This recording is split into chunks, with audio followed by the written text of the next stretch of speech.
ਵਾਹਿਗੁਰੂ ਜੀ ਕਾ ਖਾਲਸਾ ਵਾਹਿਗੁਰੂ ਜੀ ਕੀ ਫਤਿਹ। ਇੱਕ ਦੋਸਤ ਨੇ ਆਪਣੀ ਜ਼ਿੰਦਗੀ ਦੀ ਇਹ ਕਹਾਣੀ ਤੁਹਾਡੇ ਨਾਲ ਸਾਂਝੀ ਕਰਨ ਲਈ ਭੇਜੀ ਹੈ ਕਿ ਮੇਰਾ ਨਾਮ ਨਾ ਦੱਸੀ, ਪਰ ਉਹ ਲੋਕਾਂ ਤੱਕ ਆਪਣੀ ਗਾਥਾ ਪਹੁੰਚਾਉਣੀ ਚਾਹੁੰਦਾ ਹੈ, ਖਾਸ ਕਰ ਨੌਜਵਾਨਾਂ ਤੱਕ। ਸਭ ਤੋਂ ਪਹਿਲਾਂ ਸਾਫ਼ ਸ਼ਬਦਾਂ ਵਿੱਚ ਦੱਸ ਦੇਵਾਂ ਕਿ ਇਹ ਕੋਈ ਮਨ ਘੜੰਤ ਕਹਾਣੀ ਨਹੀਂ ਹੈ, ਮੇਰੀ ਜ਼ਿੰਦਗੀ ਦਾ ਸੱਚ ਹੈ ਤੇ ਇਸ ਸੱਚ ਦੇ ਉਹ ਸਭ ਗਵਾਹ ਨੇ ਜਿਨ੍ਹਾਂ ਨੇ ਮੇਰੇ ਨੇੜੇ ਜਾਂ ਦੂਰ ਹੋ ਕੇ ਮੇਰੀ ਜ਼ਿੰਦਗੀ ਦੇ ਇਸ ਦੌਰ ਨੂੰ ਵੇਖਿਆ ਆ। ਪੰਜਾਬ ਵਿੱਚ ਇੱਕ ਆਮ ਜਿਹੇ ਨੌਕਰੀ ਪੇਸ਼ਾ ਘਰ ਵਿੱਚ ਜੰਮਿਆ ਪਲਿਆ ਸਾਡਾ ਪੁਸ਼ਤੈਨੀ ਪਿੰਡ ਸਿੱਖ ਇਤਿਹਾਸ ਦੇ ਛੋਟੇ ਘੱਲੂਘਾਰਾ ਸਾਹਿਬ ਗੁਰਦੁਆਰੇ ਦੇ ਬਿਲਕੁਲ ਨਾਲ ਹੈ। ਸਾਡੀ ਜ਼ਮੀਨ ਵੀ ਗੁਰਦੁਆਰਾ ਸਾਹਿਬ ਤੋਂ 2 ਕੁ ਕਿੱਲੇ ਹਟਵੀਂ ਹੈ। ਬਾਪੂ ਹੋਰੀ ਦੱਸਦੇ ਹੁੰਦੇ ਆ ਕਿ ਪਹਿਲਾਂ ਗੁਰਦੁਆਰਾ ਨਹੀਂ ਸੀ ਹੁੰਦਾ। ਸਾਡੇ ਦਾਦੇ ਹੋਰਾਂ ਤੇ ਪਿੰਡ ਦੇ ਹੋਰ ਕੁਝ ਬੰਦਿਆਂ ਨੇ ਇਸ ਥਾਂ ਇੱਕ ਬੇਰੀ ਦੇ ਦੁਆਲੇ ਕੁਝ ਪੁਰਾਣੇ ਸ਼ਸਤਰ ਤੇ ਉਹਨਾਂ ਦੇ ਟੋਟੇ ਮਿਲੇ ਸੀ, ਜਿਸ ਕਰਕੇ ਉਹਨਾਂ ਨੇ ਘੱਲੂਘਾਰੇ ਦੀ ਯਾਦਗਾਰ ਬਣਾ ਦਿੱਤੀ ਤੇ ਉਸੇ ਥਾਂ ਤੇ ਅੱਜ ਕੱਲ੍ਹ ਗੁਰਦੁਆਰਾ ਘੱਲੂਘਾਰਾ ਸਾਹਿਬ ਬਣਿਆ ਹੋਇਆ। ਖੈਰ, ਮੈਂ ਉਸ ਪਿੰਡ ਵਿੱਚ ਜੰਮਿਆ ਪਲਿਆ ਨਹੀਂ। ਮੇਰੇ ਬੇਬੇ ਬਾਪੂ ਦੀ ਨੌਕਰੀ ਕਰਕੇ ਉਹ ਦੋਵੇਂ ਦੁਆਬੇ ਵਿੱਚ ਫਲੌਰ ਤੋਂ ਨਵਾਂ ਸ਼ਹਿਰ ਆਉਣ ਵਾਲੀ ਸੜਕ ਤੇ ਇੱਕ ਪਿੰਡ ਵਿੱਚ ਆ ਵਸੇ। ਇੱਥੇ ਹੀ ਮੇਰਾ ਜਨਮ ਹੋਇਆ।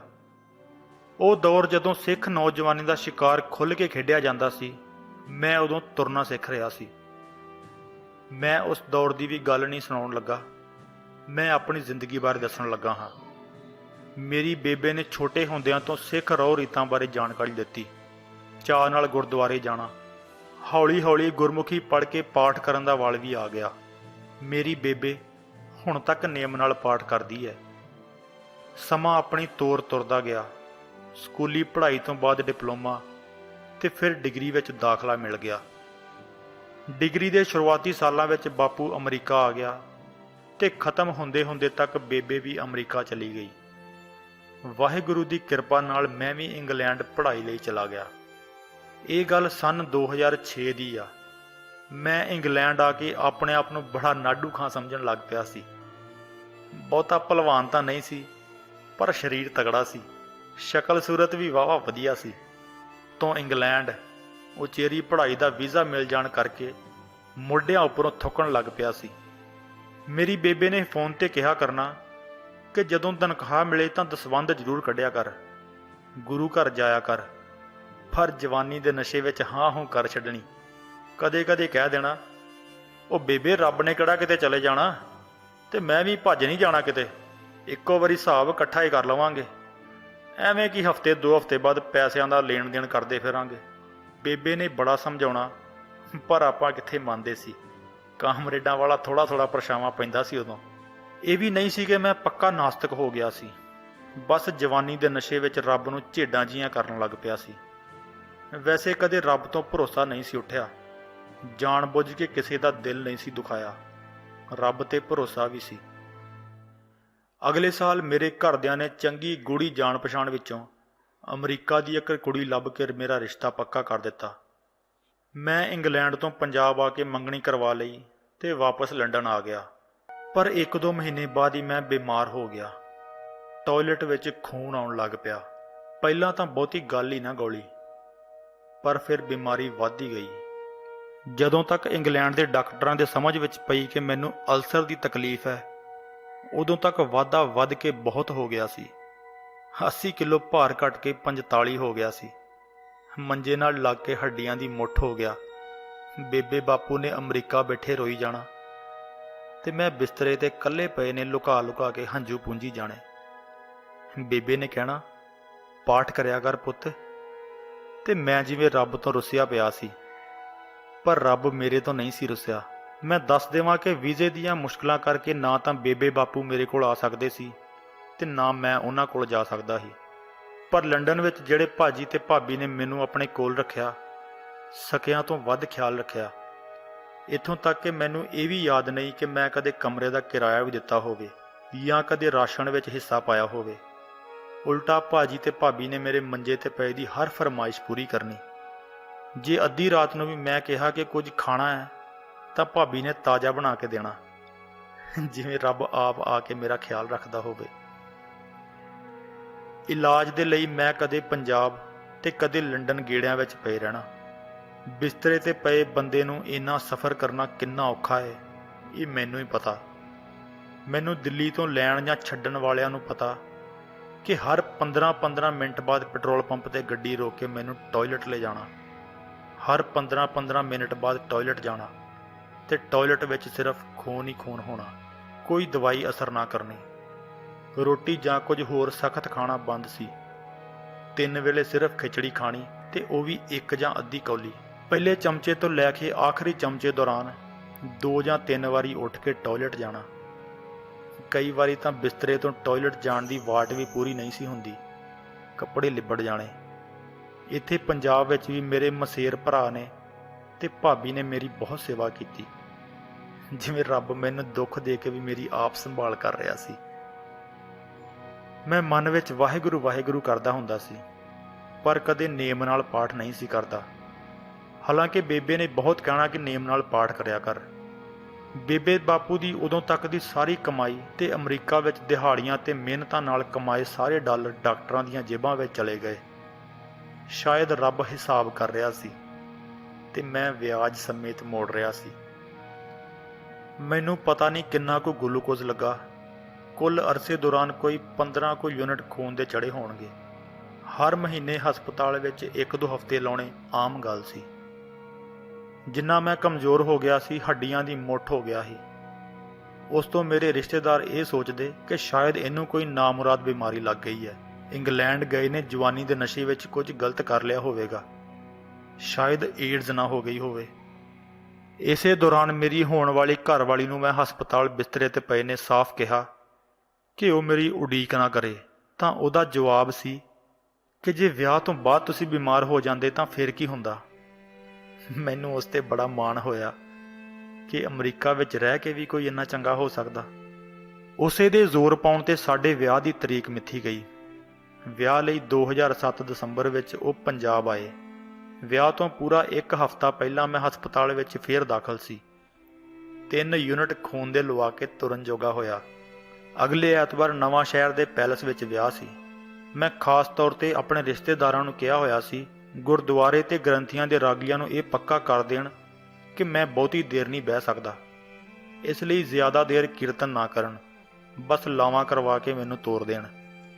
ਕਿਉਂਕਿ ਮੈਂ ਆਪਣੇ ਆਪ ਨੂੰ ਬਹੁਤ ਕੋਸ਼ਿਸ਼ ਕਰਕੇ ਵੀ 30-40 ਮਿੰਟ ਤੋਂ ਵੱਧ ਨਹੀਂ ਸੀ ਰੋਕ ਸਕਦਾ।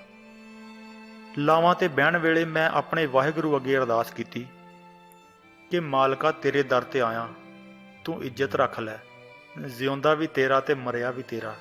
ਮੇਰਾ ਵਾਹਿਗੁਰੂ ਬੇਅੰਤ ਹੈ ਤੇ ਵਾਹਿਗੁਰੂ ਬਖਸ਼ਣਹਾਰ ਵੀ ਹੈ, ਪਰ ਰੱਬ ਸੱਚਾ ਇਮਤਿਹਾਨ ਵੀ ਲੈਂਦਾ ਤੇ ਟੁਣਕਾ ਵੀ ਲੈਂਦਾ ਕਿ ਕਿਤੇ ਜਿਹੜੇ ਭਾਂਡੇ ਵਿੱਚ ਮਿਹਰਾਂ ਦੀ ਦੌਲਤ ਭਰਨੀ ਹੈ ਉਹ ਪੱਕਾ ਵੀ ਹੈ ਕਿ ਨਹੀਂ। ਸ਼ਾਇਦ ਇਹੋ ਕੁਝ ਮੇਰੇ ਨਾਲ ਹੋ ਰਿਹਾ ਸੀ ਤੇ ਕੁਝ ਹੋਣਾ ਬਾਕੀ ਸੀ। ਅਸੀਂ ਸੁਖੀ ਸੰਦੀ ਵਿਆਹ ਕੇ ਘਰ ਆ ਗਏ। ਮੇਰੇ ਬੇਬੇ ਬਾਪੂ ਅਮਰੀਕਾ ਬੈਠੇ ਵੀਜ਼ੇ ਦੀ ਮਜਬੂਰੀ ਕਰਕੇ ਵਿਆਹ ਤੇ ਵੀ ਨਹੀਂ ਆ ਸਕੇ ਸੀ। ਵਿਆਹ ਦੇ ਹਫ਼ਤੇ ਕੁ ਮਗਰੋਂ ਮੇਰੀ ਘਰਵਾਲੀ ਅਮਰੀਕਾ ਆ ਗਈ ਤੇ ਮੈਂ ਵਾਪਸ ਇੰਗਲੈਂਡ ਚਲਾ ਗਿਆ। ਕਿਉਂਕਿ ਇੰਗਲੈਂਡ ਵਿੱਚ ਇਲਾਜ ਮੁਫਤ ਤੇ ਵਧੀਆ ਸੀ, ਪਰ ਰਫ਼ਤਾਰ ਬਹੁਤ ਹੌਲੀ ਸੀ। 2008 ਮੈਂ ਸਾਰਾ ਇੰਗਲੈਂਡ ਰਿਹਾ ਤੇ 2009 ਵਿੱਚ ਆਪਣੀ ਘਰਵਾਲੀ ਦੇ ਕਹਿਣ ਤੇ ਇੰਗਲੈਂਡ ਛੱਡ ਕੇ ਅਗਸਤ ਵਿੱਚ ਪੱਕਾ ਹੀ ਪੰਜਾਬ ਆ ਗਿਆ ਤਾਂ ਕਿ ਆਪਣਾ ਅਮਰੀਕਾ ਦਾ ਵੀਜ਼ਾ ਗ੍ਰੀਨ ਕਾਰਡ ਲੈ ਕੇ ਮੈਂ ਅਮਰੀਕਾ ਪਹੁੰਚ ਜਾਵਾਂ। ਦਸੰਬਰ ਤੱਕ ਕਾਗਜ਼ਾਂ ਦੀ ਦੌੜ ਭੱਜ ਕਰਕੇ ਆਪਣਾ ਮੈਡੀਕਲ ਕਲੀਅਰ ਕਰਕੇ ਮੈਂ ਪਾਸਪੋਰਟ ਤੇ ਗ੍ਰੀਨ ਕਾਰਡ ਲਵਾ ਲਿਆ ਸੀ। ਅਲਸਰ ਕੋਈ ਐਸੀ ਬਿਮਾਰੀ ਨਹੀਂ ਜੋ ਮੈਡੀਕਲ ਵਿੱਚ ਰੁਕਾਵਟ ਬਣੇ। ਜਨਵਰੀ ਦੀ ਫਲਾਈਟ ਬੁੱਕ ਕਰਵਾ ਕੇ ਸਾਰਿਆਂ ਨੂੰ ਦੱਸ ਦਿੱਤਾ ਕਿ ਮੈਂ ਜਾ ਰਿਹਾ। ਮੇਰੀ ਫਲਾਈਟ ਮੰਗਲਵਾਰ ਦੀ ਸੀ। ਸ਼ੁੱਕਰਵਾਰ ਸ਼ਾਮ ਨੂੰ ਕੋਈ 4 ਕੁ ਵਜੇ ਮੈਨੂੰ ਦਿੱਲੀ ਐਮਬੈਸੀ ਤੋਂ ਫੋਨ ਆਇਆ ਕਿ ਜਿਸ ਦਿਨ ਮੇਰਾ ਵੀਜ਼ਾ ਸਟicker ਛਪਿਆ ਸੀ ਉਸ ਦਿਨ ਉਹਨਾਂ ਦੀ ਪ੍ਰਿੰਟਿੰਗ ਮਸ਼ੀਨ ਵਿੱਚ ਕੋਈ ਤਕਨੀਕੀ ਨੁਕਸ ਸੀ, ਇਸ ਲਈ ਉਸ ਦਿਨ ਛਪੇ ਸਾਰੇ ਵੀਜ਼ਿਆਂ ਵਿੱਚ ਤਕਨੀਕੀ ਮੁਸ਼ਕਲਾਂ ਹਨ। ਇਸ ਲਈ ਐਮਬੈਸੀ ਵਾਲੇ ਉਸ ਦਿਨ ਜਾਰੀ ਹੋਏ ਸਾਰੇ ਵੀਜ਼ੇ ਵਾਲਿਆਂ ਨੂੰ ਫੋਨ ਕਰਕੇ ਵਾਪਸ ਬੁਲਾ ਰਹੇ ਆ ਤਾਂ ਕਿ ਉਹਨਾਂ ਦੇ ਪਾਸਪੋਰਟ 'ਤੇ ਨਵਾਂ ਸਟicker ਛਾਪ ਕੇ ਲਾਇਆ ਜਾ ਸਕੇ। ਮੇਰੀ ਫਲਾਈਟ ਮੰਗਲਵਾਰ ਦੀ ਸੀ, ਇਸ ਲਈ ਮੈਂ ਉਹਨਾਂ ਨੂੰ ਕਿਹਾ ਕਿ ਮੈਂ ਸੋਮਵਾਰ ਐਮਬੈਸੀ ਹਾਜ਼ਰ ਹੋ ਜਾਵਾਂਗਾ। ਮੈਂ ਸਾਰੇ ਰਿਸ਼ਤੇਦਾਰਾਂ, ਦੋਸਤਾਂ, ਮਿੱਤਰਾਂ ਨੂੰ ਮਿਲ ਕੇ ਸਮਾਨ ਪੈਕ ਕਰਕੇ ਦਿੱਲੀ ਆ ਗਿਆ ਤਾਂ ਕਿ ਸੋਮਵਾਰ ਕੰਮ ਨਿਬੇੜ ਕੇ ਮੰਗਲਵਾਰ ਉੱਥੋਂ ਦੀ ਫਲਾਈਟ ਫੜ ਲਵਾਂ। ਜਦੋਂ ਸੋਮਵਾਰ ਐਮਬੈਸੀ ਜਾ ਕੇ ਆਪਣਾ ਪਾਸਪੋਰਟ ਜਮ੍ਹਾਂ ਕਰਵਾਇਆ ਤਾਂ ਥੋੜ੍ਹੀ ਦੇਰ ਬਾਅਦ ਮੈਨੂੰ ਇੱਕ ਨਿੱਕੇ ਜਿਹੇ ਕਮਰੇ ਵਿੱਚ ਸੱਦਿਆ ਗਿਆ। ਉਹਨਾਂ ਨੇ ਮੇਰੀ ਪੁੱਛਗਿੱਛ ਕਰਨੀ ਸ਼ੁਰੂ ਕਰ ਦਿੱਤੀ। ਆਖੇ ਵਿਆਹ ਕਿਵੇਂ ਹੋਇਆ, ਕਿੰਨੇ ਪੈਸੇ ਦਿੱਤੇ ਸੀ, ਤੇਰੇ ਬੇਬੇ ਬਾਪੂ ਅਮਰੀਕਾ ਕਿਵੇਂ ਗਏ ਸੀ, ਤੇ ਹੋਰ ਬਹੁਤ ਕੁਝ। ਮੈਂ ਇੰਤਜ਼ਾਰ ਕੀਤਾ ਤੇ ਕਿਹਾ ਕਿ ਮੇਰੀ ਇੰਟਰਵਿਊ ਪਹਿਲਾਂ ਹੋ ਚੁੱਕੀ ਹੈ ਤੇ ਉਸ ਤੋਂ ਬਾਅਦ ਹੀ ਵੀਜ਼ਾ ਮਿਲਿਆ। ਹੁਣ ਦੁਬਾਰਾ ਮੈਂ ਕਿਸੇ ਸਵਾਲ ਦਾ ਜਵਾਬ ਨਹੀਂ ਦੇਣਾ ਜਦ ਤੱਕ ਤੁਸੀਂ ਮੈਨੂੰ ਇਹ ਨਹੀਂ ਦੱਸਦੇ ਕਿ ਇਹ ਪੁੱਛਗਿੱਛ ਕਿਉਂ ਹੋ ਰਹੀ ਹੈ। ਜਦੋਂ ਮੈਂ ਅੜ ਗਿਆ ਤਾਂ ਉਹਨਾਂ ਨੇ ਮੈਨੂੰ ਦੱਸਿਆ ਕਿ ਸਾਨੂੰ ਤੇਰੀ ਵਾਈਫ ਦੀ ਫੈਕਸ ਮਿਲੀ ਹੈ ਤੇ ਉਹਦੇ ਵਿੱਚ ਉਹਨੇ ਕਿਹਾ ਏ ਕਿ ਉਹ ਤੇਰੇ ਤੋਂ ਤਲਾਕ ਲੈਣ ਜਾ ਰਹੀ ਹੈ ਤੇ ਤੇਰੀ ਸਪਾਂਸਰਸ਼ਿਪ ਵਾਪਸ ਲੈਂਦੀ ਹੈ। ਇਸ ਲਈ ਅਸੀਂ ਤੇਰਾ ਵੀਜ਼ਾ ਗ੍ਰੀਨ ਕਾਰਡ ਰੱਦ ਕਰ ਰਹੇ ਹਾਂ। ਮੈਨੂੰ ਸਮਝ ਨਾ ਆਵੇ ਕਿ ਹੋ ਕੀ ਰਿਹਾ ਹੈ, ਰੋਵਾਂ ਜਾਂ ਹੱਸਾਂ। ਆਪਣਾ ਰੱਦ ਹੋਇਆ ਗ੍ਰੀਨ ਕਾਰਡ ਲੈ ਕੇ ਮੈਂ ਜਿਸ ਗੱਡੀ ਵਿੱਚ ਸਮਾਨ ਲੈ ਕੇ ਦਿੱਲੀ ਗਿਆ ਸੀ ਉਸੇ ਤੇ ਪੰਜਾਬ ਵਾਪਸ ਆ ਗਿਆ। ਵਾਪਸ ਆ ਕੇ ਦਿਲ ਤੇ ਬਹੁਤ ਬੋਝ ਲੈ ਲਿਆ। ਕਦੇ ਕਦੇ ਦਿਲ ਕਰਨਾ ਕਿ ਖੁਦਕੁਸ਼ੀ ਕਰ ਲਵਾਂ। ਘਰ ਦੇ ਨਾਲ ਜਰਨੈਲੀ ਸੜਕ ਵਗਦੀ ਹੈ। ਤਕਰੀਬਨ ਰੋਜ਼ ਹੀ ਸੜਕ ਕੰਢੇ ਜਾ ਕੇ ਖੜ ਜਾਣਾ ਕਿ ਹੁਣ ਆਉਣ ਵਾਲੇ ਅਗਲੇ ਟਰੱਕ ਥੱਲੇ ਆ ਕੇ ਟੰਟਾ ਮੁਕਾ ਦੇਣਾ। ਪਰ ਉਨੀ ਦੇਰ ਇਹ ਵੀ ਸੋਚਣਾ ਕਿ ਮਨਾ ਤੂੰ ਆਪ ਤਾਂ ਖੁਦਕੁਸ਼ੀ ਨੂੰ ਬੁਜ਼ਦਿਲੀ ਕਹਿੰਦਾ ਰਿਹਾ ਤੇ ਹੁਣ ਆਪ ਹੀ ਬੁਜ਼ਦਿਲ ਬਣ ਰਿਹਾ। ਤੂੰ ਮਾਂ ਪਿਓ ਦਾ ਕੱਲਾ ਕੱਲਾ ਪੁੱਤ ਆ। ਤੇਰੇ ਤੇ ਉਹਨਾਂ ਨੇ ਆਪਣਾ ਸਾਰਾ ਕੁਝ ਦਾਅ ਤੇ ਲਾ ਦਿੱਤਾ, ਉਹਨਾਂ ਦੀ ਸਾਰੀ ਕਮਾਈ ਉਜਾੜ ਕੇ, ਤੇ ਹੁਣ ਤੂੰ ਖੁਦਕੁਸ਼ੀ ਦਾ ਰਾਹ ਫੜੇਂਗਾ। ਇਨ੍ਹਾਂ ਸੋਚਾਂ ਵਿੱਚ ਘਿਰੇ ਨੇ ਵਾਪਸ ਆ ਜਾਣਾ। 2010 ਦੀ ਦੀਵਾਲੀ ਦੇ ਦਿਨਾਂ ਦੀ ਗੱਲ ਹੈ।